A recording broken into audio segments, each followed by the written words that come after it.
We are. Okay.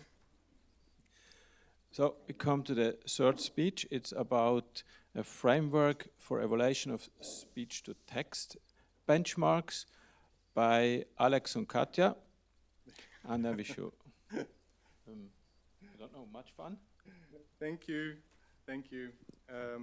Thank you. And we are from the company's Contexity, and well, Katja is from the ZHW, from the group of Marke, Center for Artificial Intelligence, and this is a project that we are presenting to you, which is a collaboration between Contexity Spinning Bytes and the ZHW.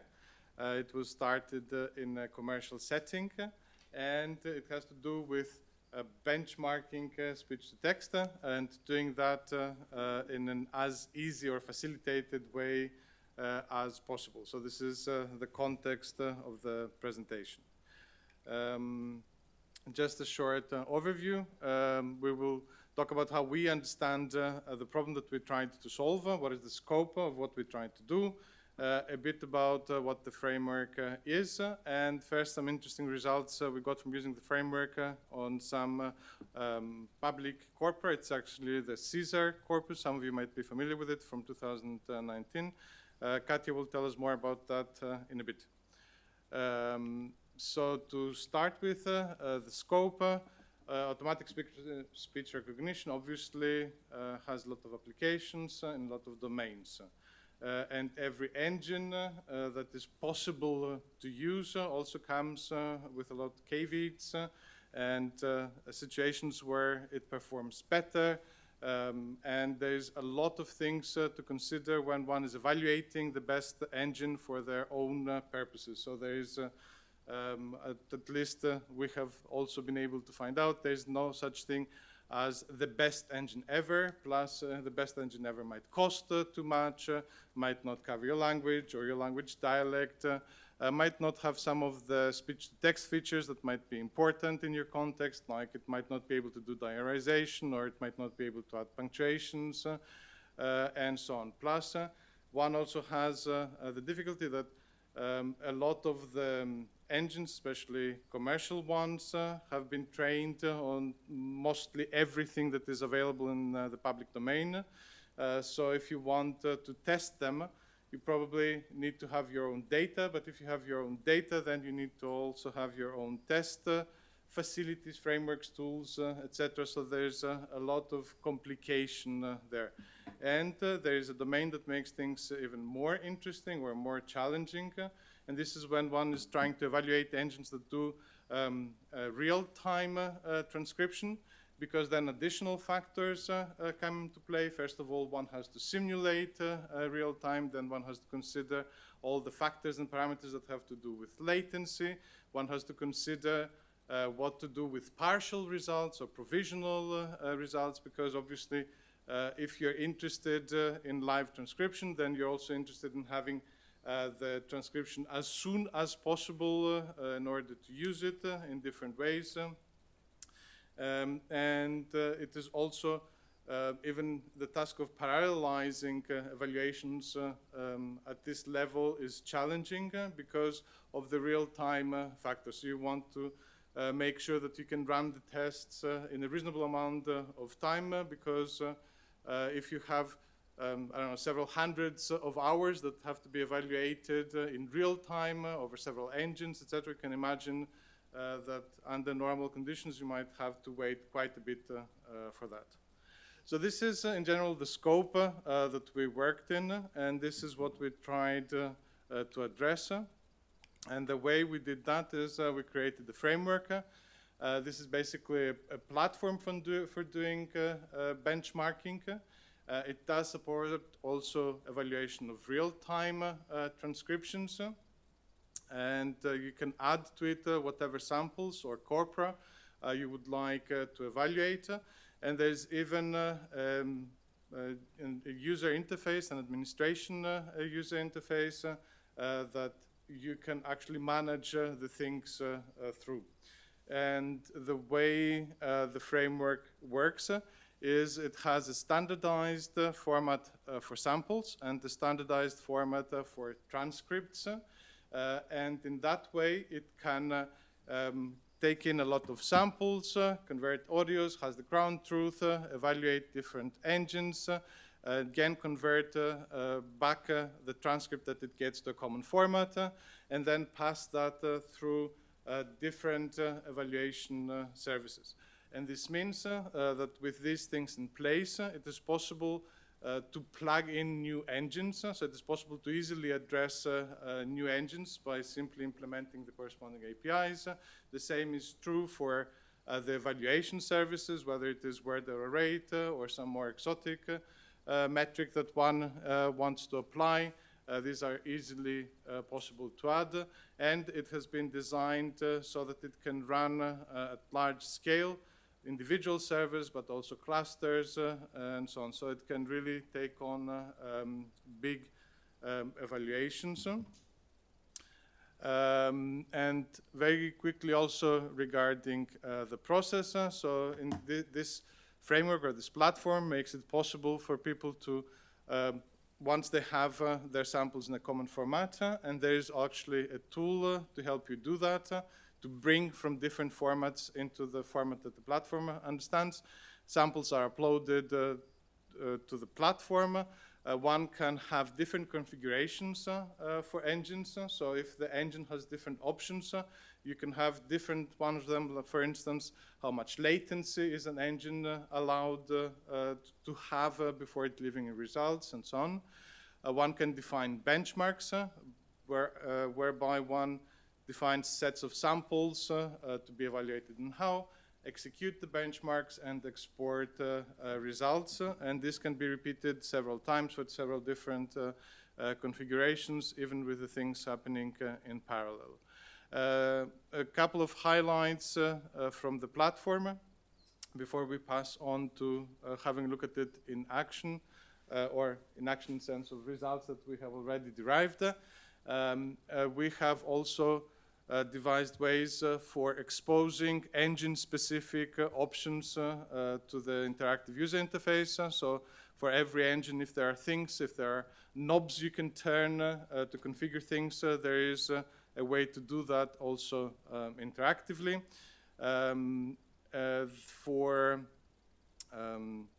This is a combination of something that the platform can do and of the format.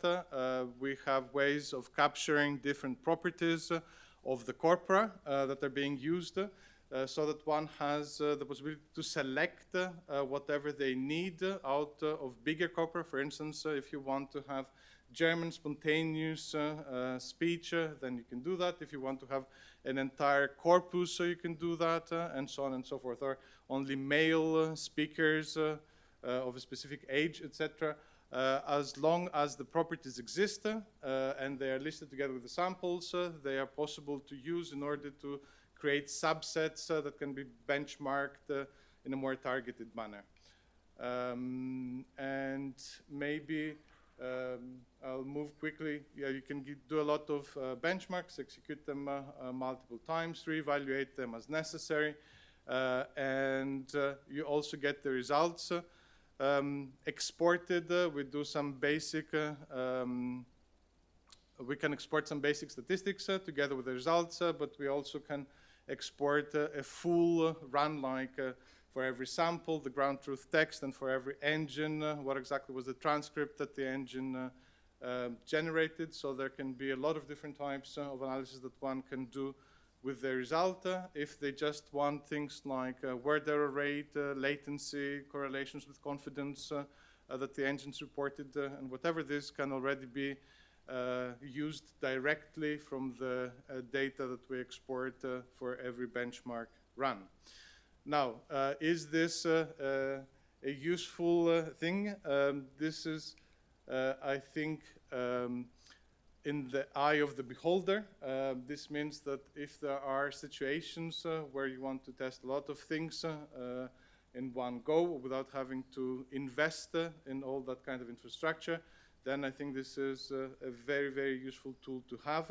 And Katya will tell us about some of the tests we did, but I will stop here and pass the word to her.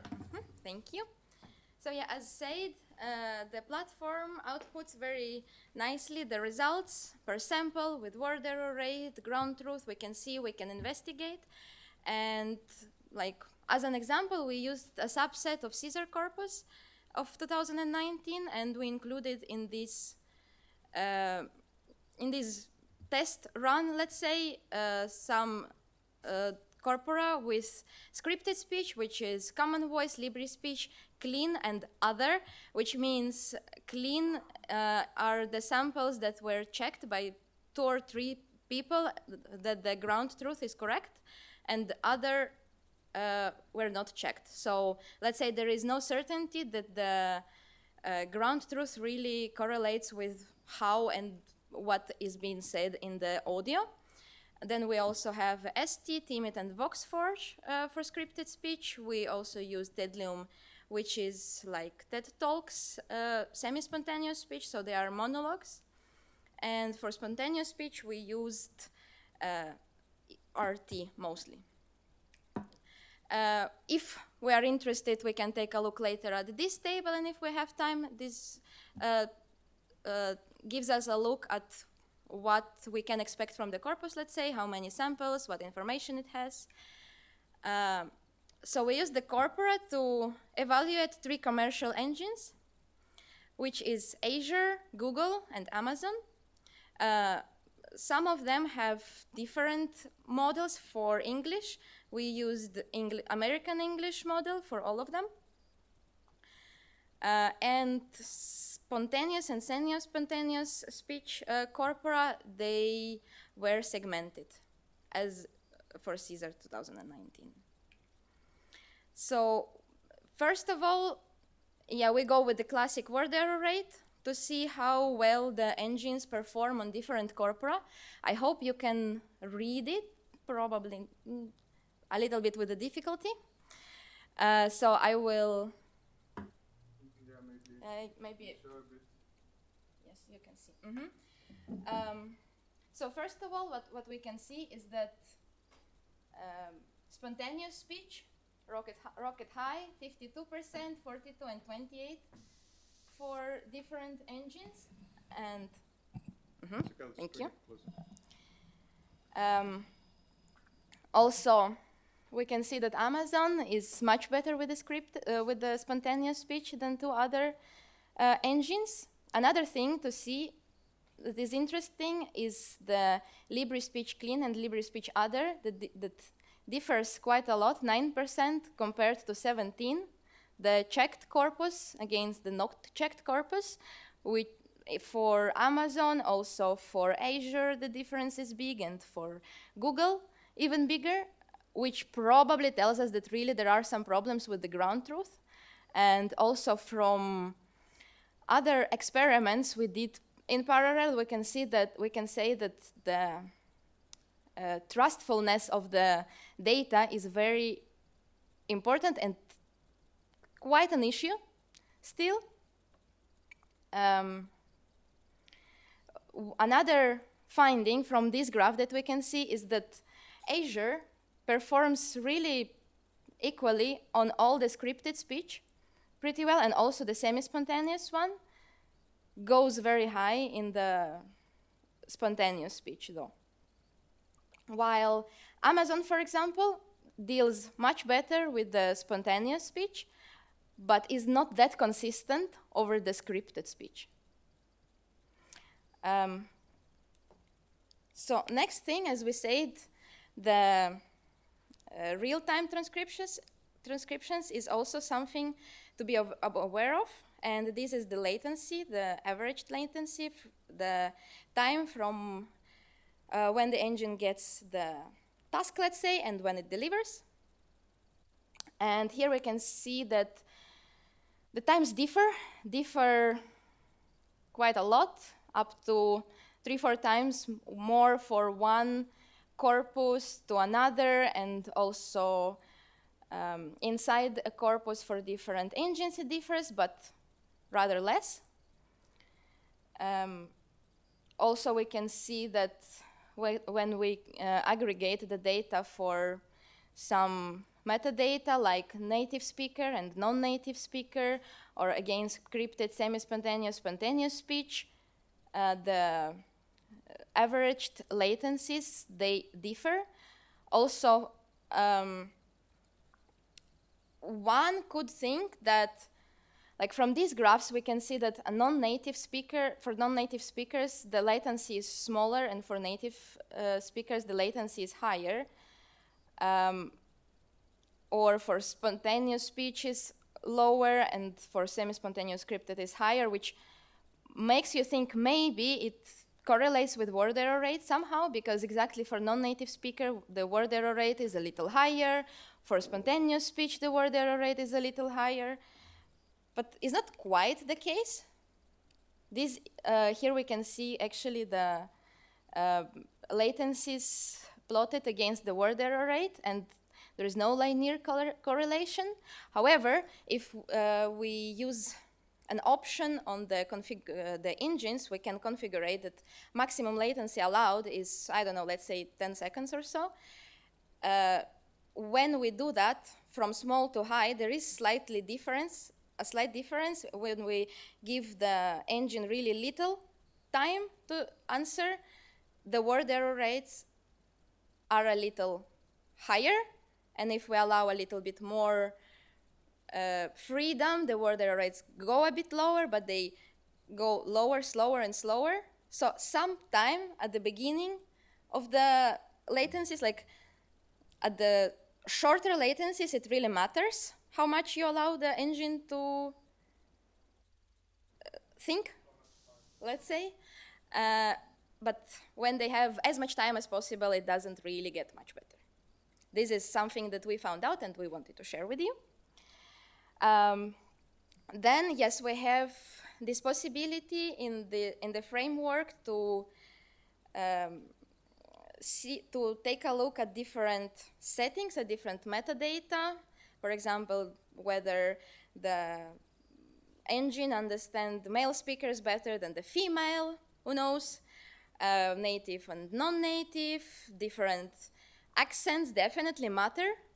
Even if when we talk about British English or American English and we use American English engine, the model, it differs, it matters. It matters for different engines differently.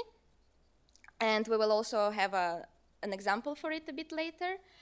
Of course, spontaneous speech versus scripted, big difference. Also, not only from how the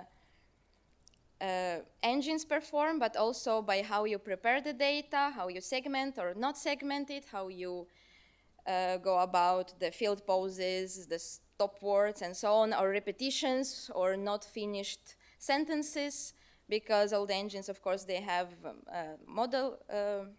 language models, so maybe they tend to output a bit nicer language. So I will not go much in the details. So we saw Google, we saw here you can see Azure, and I will have some more like bit closer look. This is Amazon. If we have questions or we want to take a look at them closer, we can come back to them. Just wanted to show two highlights. One would be this spontaneous scripted speech. We can see that Azure is really good on scripted speech, and we saw it even earlier already, while Amazon is significantly better on spontaneous. So I guess it comes with the training of the two engines. Maybe Azure really concentrated well on scripted because it's really so consistent and so good, but just fails over spontaneous speech. And the other thing is somewhat similar, is that Amazon is more like goes better for different kind of things. So scripted versus spontaneous, native versus non-native. So it handles different cases, somewhat good, while Azure has more restricted areas, so that it really performs very well on native speakers, really well on scripted, but then fails let's say, on non-native speakers and spontaneous speech. And thank you. Now we go to summary, and I pass the word back to Alexandros. Thank you. Not very much to add here. Just a very quick summary. We think that we have created a way with which one can easily test large corpora. One of the important aspects, in our opinion, is the capability to test real-time transcriptions and the pluggability of different services, whether they are real STT services or services that are actually metrics to calculate on the results that we get. And we think that the framework has applications both in academia, research, but also in industry, and would love to have an opportunity to talk about that more if anybody's interested. And with that, we would like to thank you for your attention and would be happy to take any questions that you may have.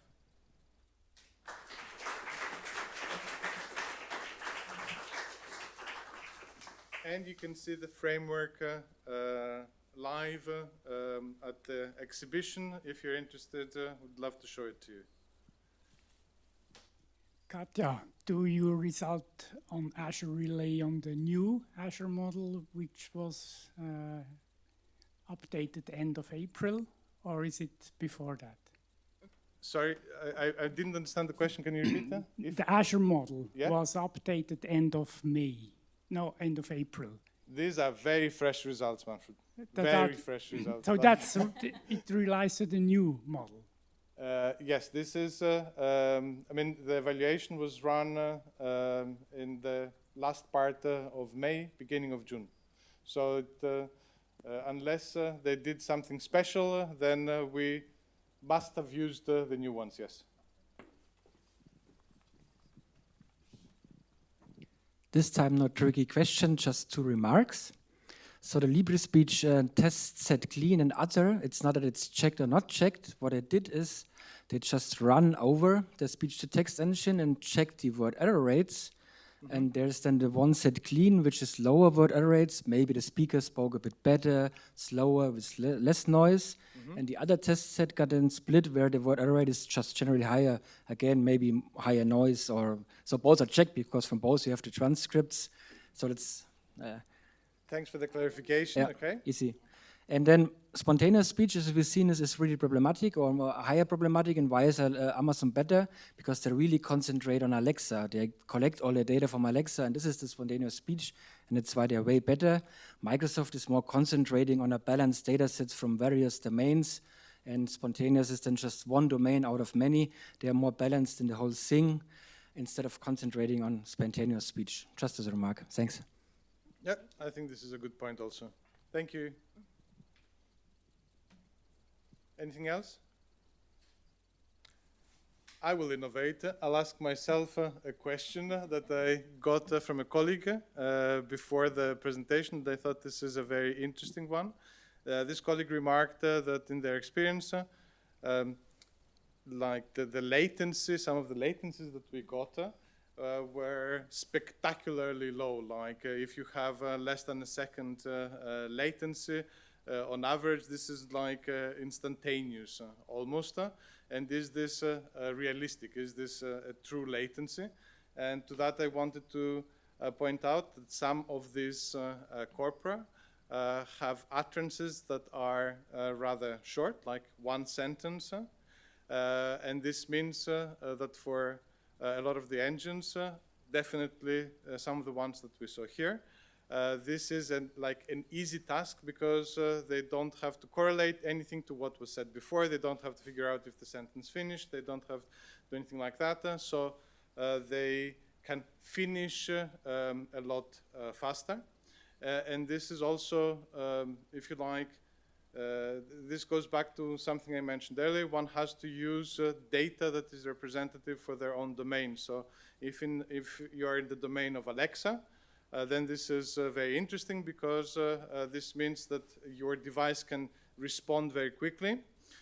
If you are in a domain where multiple sentences need to be understood, transcribed as soon as possible, then you might need to use data that fit, maybe your own data, or choose from the public corpora the ones that better fit your domain in order to evaluate those and be sure about what fits your needs best. Thank me for the question. Sorry. So, thank you very much. Thank you, everyone.